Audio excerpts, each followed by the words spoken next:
What's up, guys? It's your girl, Gemma Jade. I've got a cough drop in my mouth. I'm sorry. I thought it would be done by the time I had to film, but it's not, so bear with me. This is your weekly 3-card pick a card reading for the week of November 1st through November 7th, 2021. And this week we are working with the Lantern Oracle, one of the few new decks I have. This Wednesday, November 3rd, I will be going back to doing the Oracle readings for 4 to 4.5 hours. So if you're interested in this deck, then you'll be able to call it that night. So what I'm going to do is put 3 cards down. If you want to set your intention, pause the video to choose the card, and then I'm going to tell you what the book says and a little bit of what I get intuitively, okay? If none of the cards feels right for you, I will be pulling out another card afterwards. So technically it's 4 cards, but just see what resonates, okay? For the week of November 1st through November 7th in 2021.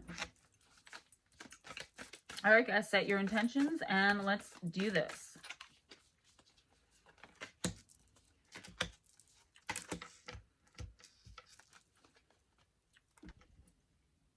All right, so I know this is backwards. Card number 1. Card number 2. Card number 3. And I am getting an overhead camera, so just bear with me, okay?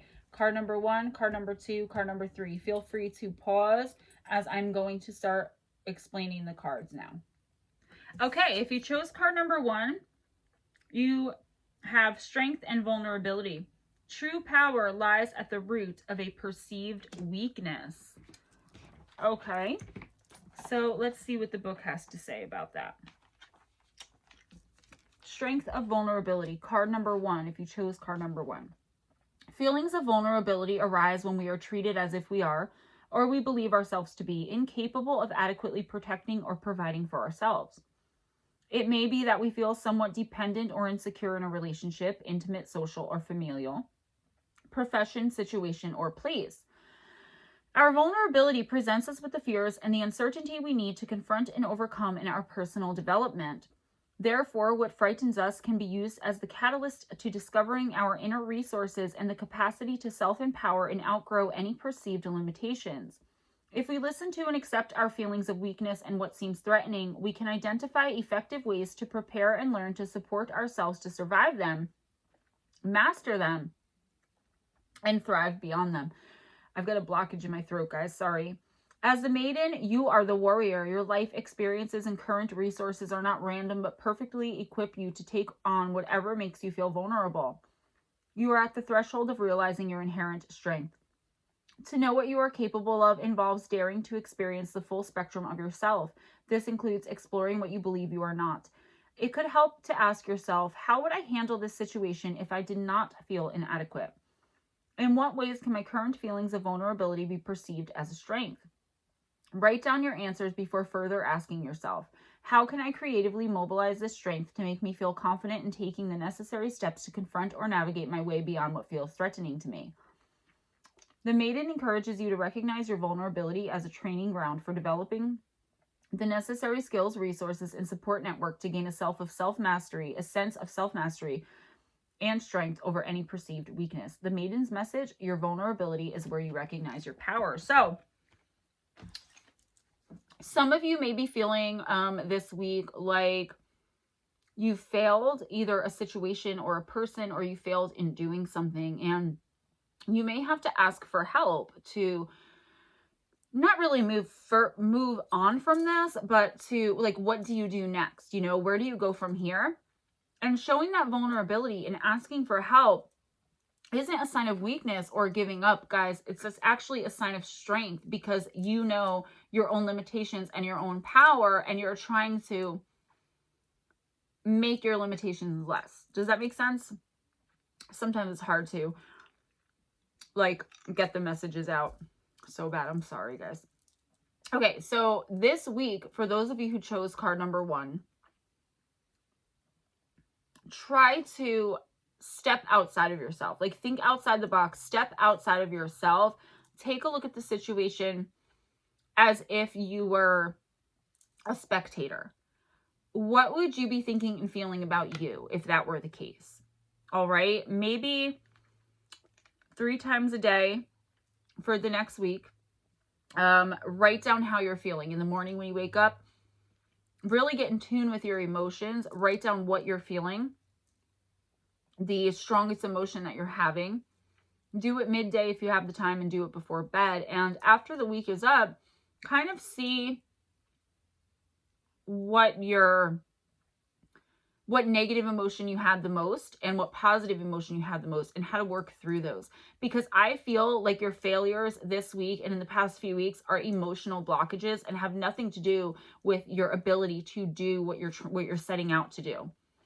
Set your intentions and move forward. Take this week to rest, regroup, try to look like as if you're from an outside source. Get help from people who have what you want. I just gave this advice actually in a personal. If you see someone with what you want, if you see someone who's thriving, doing what you're trying to do, or who's already attained what you're trying to attain, you feel like you're failing, reach out to them this week if that's at all possible. Try to find help from outside sources. Don't be afraid to ask for help. Don't be afraid to fail, because you're learning from these failures. So if you just failed at something or feel like a failure, know that you're right on track. The universe wanted you to fail in this the first time, so to learn you a lesson. Okay, you're not a failure, you're not incapable, you're not weak. The universe is saying, okay, now go and ask for help. Learn how, maybe ego, I'm getting from the universe ego. So maybe you don't even realize how your ego got in the way. When you're taking these notes in the morning and at night, try to see if maybe you were striving for something that was a little bit too much. Like if there were 3 steps, you were going from step 1 to step 3 and skipping step 2. I hope that makes sense. For those of you that chose card 2, and I know people who aren't my regulars are going to be like, oh my God, she's chewing on a cough drop. Guys, I'm really sick. You know, there's always something wrong with me, but this time, like, my throat is clogged. So I'm just going to move it along. I'm sorry about the candy or whatever. Can't please everyone. But I know my tribe loves me, and I know my tribe is in here. Card number 2, accountability. Responsibility is a gift of love to yourself and others. When we take responsibility for our choices, we gain integrity and the right relationship with ourselves. Optimally, our decisions are conscious ones made with consideration for the likely consequences to all involved. However, this is not always the case. In life, we learn as we go. As we become aware of a more beneficial way to handle ourselves, others, and life, we do so accordingly. We maximize our chances of this when we remain open to addressing any damage or ill feelings that arise toward ourselves and others. When we can accept constructive feedback and are open to alternative points of view on our behavior, opinions, understandings, and choices, we become enriched, more aware, and better equipped to deal gracefully with whatever life confronts us with going forward. Being approachable and okay with being called out on our less than finest moments results in bridges being built instead of walls.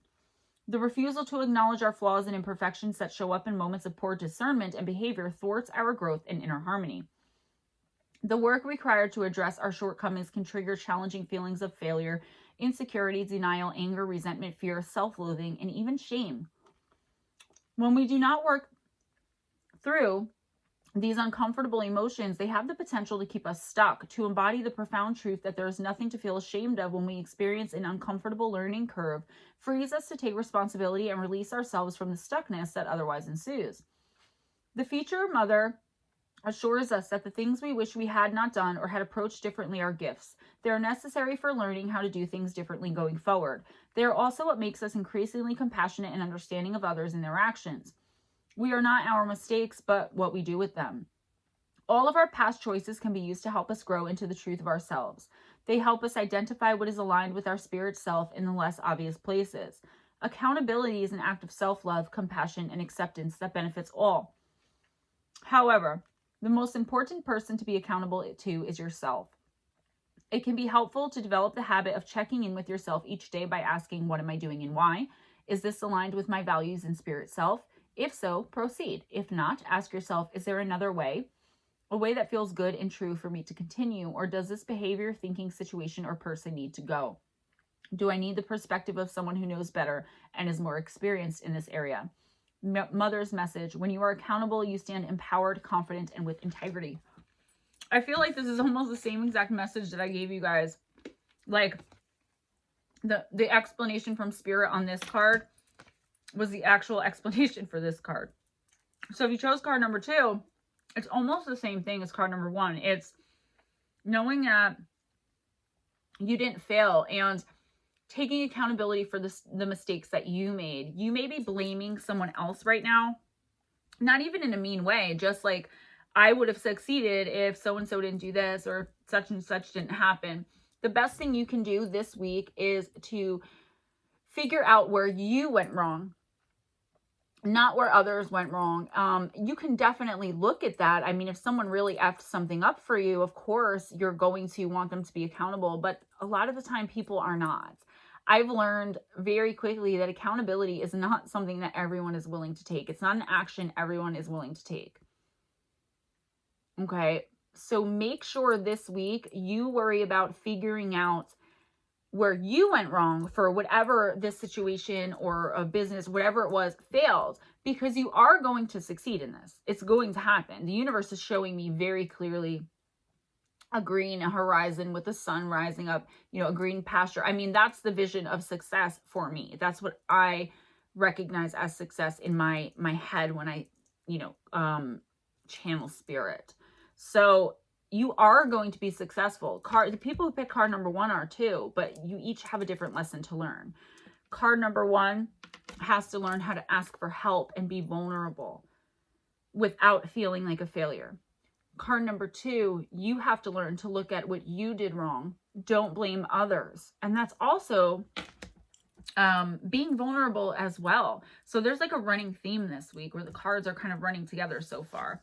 If you chose card number 3, you got distorted desire. Conscious desire rarely satisfies the unconscious need driving it. And it's card number 15.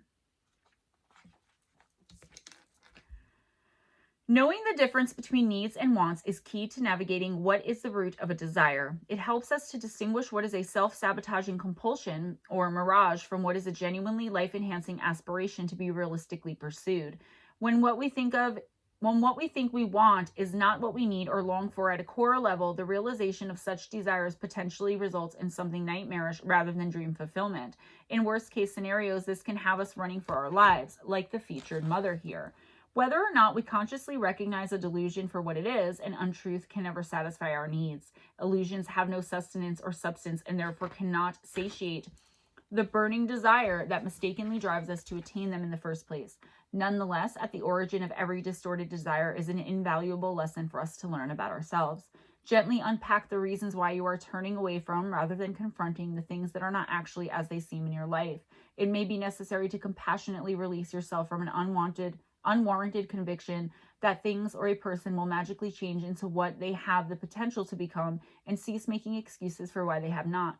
Mother's message: once we get clear on what our heart's core desire is, and therefore need, we are ready to recognize in it whatever form it takes to receive it. Make the space for your heart's true longing to come in by freeing yourself of any illusions still haunting you. Okay, so this week, what the universe wants you to do is start understanding that things are not as they seem. You know deep down that either someone's lying to you, a situation feels wrong, there's something wrong in your life, and you know it. You definitely know it, but you're like, it said something really good in the book that really struck me. It was, stop expecting people to be what their potential is, what they have the capacity to be, what you see in them, and understand that they only can be what they are. And that goes for situations as well. It's time to move on. You have outgrown a person or a situation. It's time to just let it go and move on, no matter how bad it hurts. Okay. If you watched card 1 and 2, the lesson of vulnerability, accountability, it is time to walk away from this person or this situation. Okay, this week, again, take some baby steps if you have to, but you have to get out of this situation. It's a dead end. You are not going to thrive. You're not going to succeed in anything. You're not going to go forward. You are going to stay stuck and stagnant in this relationship, in this situation, dealing with this person. You may have to cut someone very close to you that you love very much completely off and just move forward. And if it's not practical for you to just up and leave, if it's a romantic situation or whatever it is, if you're living with the person, start taking those steps. Because if the question is about love, your partner, if they could be cheating, I'm getting cheating in my head, or they're just, you know, keeping a huge secret from you. Somebody who, if you pick card number 3, somebody is keeping a huge secret from you. And what doesn't come out in the wash comes out in the rinse, but it's not going to come out this week. I think it's going to come out more in like January or February. Get out of the situation before the secret is exposed, because I think it's huge. And I think deep down, you know that you know, but you can't prove it. Don't confront, just don't keep on as if nothing's wrong. You know, start making your plans to get out of there, okay? To get out of this situation or away from this person. If you could not pick a card, if you procrastinate like I do, there is one more card I'm going to pull from the Magic of You Oracle, which is another new deck that I have. And the universe chooses the decks, guys, not me. So let's get a card for the procrastinators in the group. Let's have some fun with it. Opulence. It's time to lead. Card number 21. Look at that card. There is great wisdom in going with life's flow and choosing battles, conflicts, and accepting change wisely and peacefully. There is also a time to assert your authority and trust your wisdom and leadership skills. People and situations are now looking to you for guidance. Wear your success and assets proudly. They are well earned. It's time to be a light so that others may follow.